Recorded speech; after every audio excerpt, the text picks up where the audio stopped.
The trendiest term of our century is becoming the disease that's leading us to loneliness. Boundaries. It started as the sacred tool, the key to inner peace, the secret to protecting our energy. But somehow, over time, it's become the very thing that's isolating us, turning us away from the love and connection we need. We might be amazing at setting boundaries. We know when to say no, when to guard our space, when to protect ourselves. But here's the truth. We must be just as good at growing love, mercy, and building connections between souls. Because boundaries are important, yes, but they are only half of the equation. The other half is opening our hearts to the people who matter, nurturing the bonds that truly nourish us. Let's take a deeper look, shall we?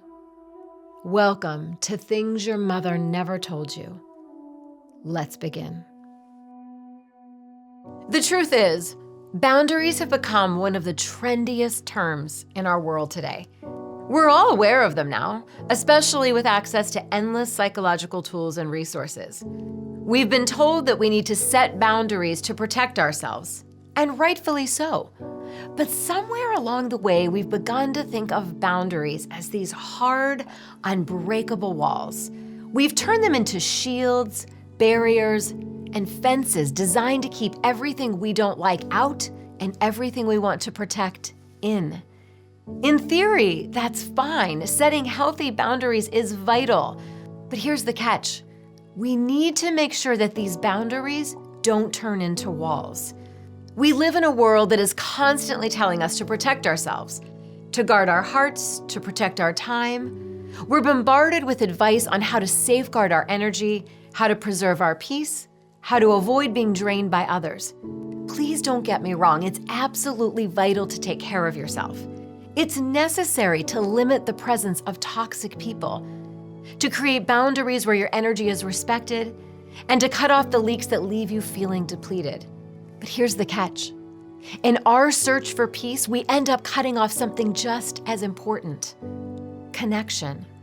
We become so focused on preserving our own well-being, on ensuring we're never overwhelmed, that we start to build walls around ourselves.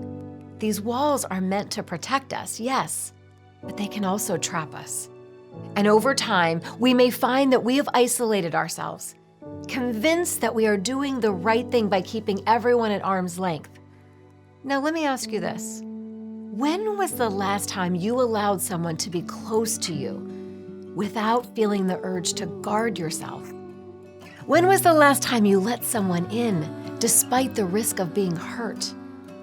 When was the last time you practiced the delicate balance of setting a boundary while remaining open to connection? It's a dance, isn't it? Knowing when to stand firm in your needs and when to lean in, when to say no to protect your peace, and when to say yes to the possibility of something beautiful, even if it means vulnerability. It's not about being naive or letting your guard down recklessly. It's about being intentional with your boundaries while also remembering that human connection is what nourishes us. There's no growth without the willingness to let people in, no joy without the courage to be seen for who we truly are.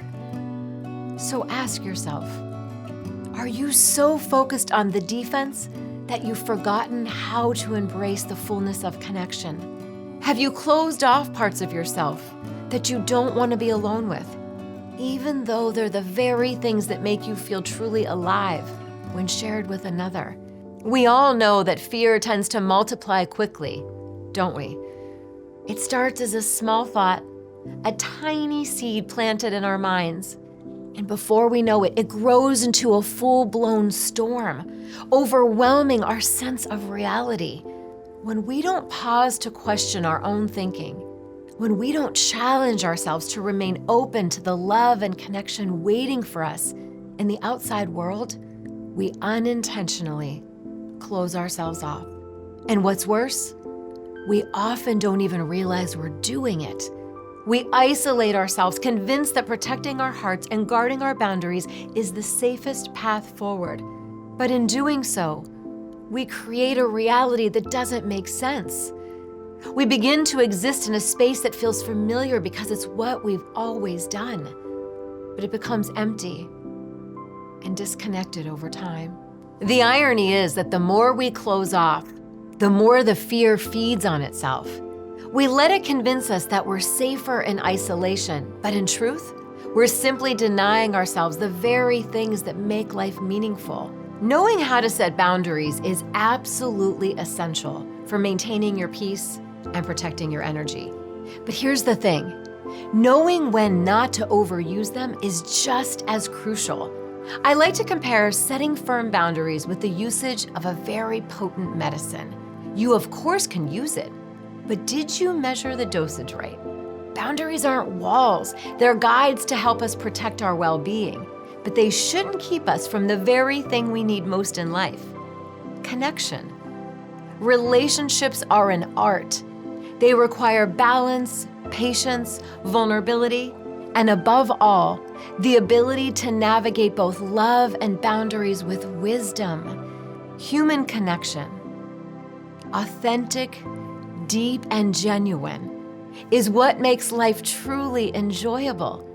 It's what enriches our experiences, gives meaning to our moments, and brings us a sense of belonging. But here's the catch. Until we build trust in ourselves and our ability to communicate effectively, we can't fully embrace the power of human connection. That's where the magic happens. Once we trust ourselves, once we can communicate our needs with clarity and confidence, relationships move from transactional to transformational. That's why I've created my relationships program, to help you deepen your understanding of how to communicate your needs so that you are not just heard, but seen, respected, and valued in your relationships. In this program, I'll show you how to approach relationships from a place of strength and self-trust. It's about multiplying love among our flawed, imperfect human nature. If you're ready to start building deeper, more meaningful connections and learn the art of communicating with compassion and clarity, I invite you to join me in this journey. You'll find all the details in the description. Love always, Dr. Amanda.